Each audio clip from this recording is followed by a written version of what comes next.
In 3 minutes, here are today's biggest embodied AI stories. On June 4, the key signal is not another dancing robot. It is capital, standards, compute, and real-world deployment moving at the same time. First, Unitree's Star Market IPO has passed review, potentially creating China's first major embodied AI stock. Second, the company plans to raise 202 billion yuan for robot models and body R&D. Third, Unitree shipped more than 500 humanoid robots in 2025, giving the sector a rare mass production benchmark. Fourth, NVIDIA announced the Isaac GR00T reference humanoid robot and selected Unitree H2 Plus as an open academic reference design. Fifth, H2 Plus combines Jetson Thor with dexterous 5-finger hands, showing that the next race is full stack: body, hand, compute, and model. Sixth, Unitree says the H2 Plus product will appear in the second half of this year. Seventh, Astribot completed a Series B financing round on June 3,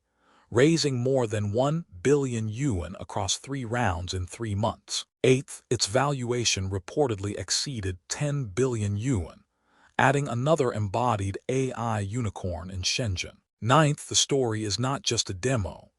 AI model, embodied OS, and tendon-driven body are being combined for real deployment. 10th, its 2026 T1 product is being watched for dexterous manipulation and commercialization speed. 11th, China's first embodied intelligence benchmark standard took effect on June 1. The industry finally has a ruler. 12th, the 2026 humanoid and embodied AI standard system continues to matter because standardization reduces pure slideware. 13th, embodied AI is repeatedly listed among future industry priorities. 14th, State Grid reportedly plans to procure about 500 embodied AI devices this year, with roughly 8 billion yuan of investment across power inspection, live line work, emergency rescue, and warehousing. 15th, Astribot says 2026 is moving from development mode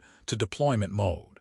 The keyword is robots doing real work. 16th, Tesla's third-generation Optimus is expected around mid-year, with production planned for July or August. 17th, Figure's package sorting videos keep spreading, proving warehouse logistics is still the easiest use case to understand. 18th, Agility's Digit continues to target factories and logistics, where bipedal robots first do moving, placing, and transfer tasks. 19th, IDC argues the field is now system-level.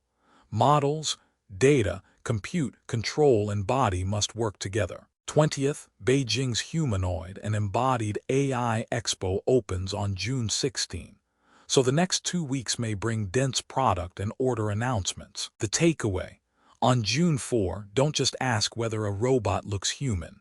Ask whether it has standards, orders, data, and production capacity. The real turning point is moving from performance to work.